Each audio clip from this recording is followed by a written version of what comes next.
جوتا چھپائی کی رسم و رواج کرنا اس کا کیا حکم ہے؟ چنانچہ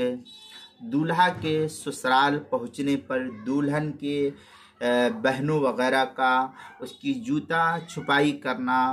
اور جبراً دولہا سے پیسے وصول کرنا اور ہنسی مذاق کرنا، یہ شرعی طور پر ہرگز اس کی اجازت نہیں، یہ درست نہیں ہے، یہ جائز نہیں ہے۔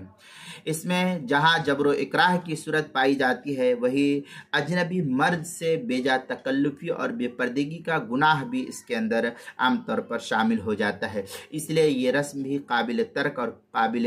مذمت شمار کیا گیا ہے، اس لیے یہ صورتحال اپنانا نہیں چاہیے۔ جوتا چھپائی کی رسم یہ ہندوانہ رسم ہے، اس سے پرہیز کرنا چاہیے۔ بس اوقات لوگ دل برداشتہ ہوتے ہیں اور دل برداشتہ ہو کر کے اس مال کو لیتے ہیں، یہ مال لینا ناجائز اور حرام ہو جاتا ہے۔ چنانچہ اس مسئلے کو نقل کیا ہے بہشت زیور کے حصہ 6 صفحہ 36 پر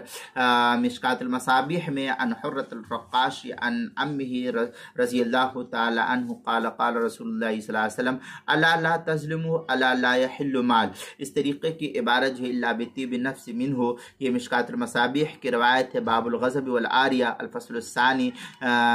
صفحہ 255، مرقات المفاتیح باب الغضب والعاریہ الفصل الثانی جلد نمبر 6 صفحہ نمبر 118، اور مسند امام احمد ابن حنبل جلد نمبر 5 صفحہ نمبر 72، شعب الایمان للبیہقی جلد نمبر 4 صفحہ نمبر 387، حدیث نمبر 5492 جو بیروت کا چھپا ہوا نسخہ ہے۔ سنن ترمذی میں ہے عن ابن عباس رضی اللہ تعالی عنہما عن النبی صلی اللہ علیہ وسلم قال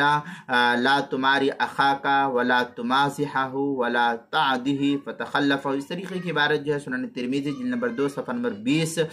اور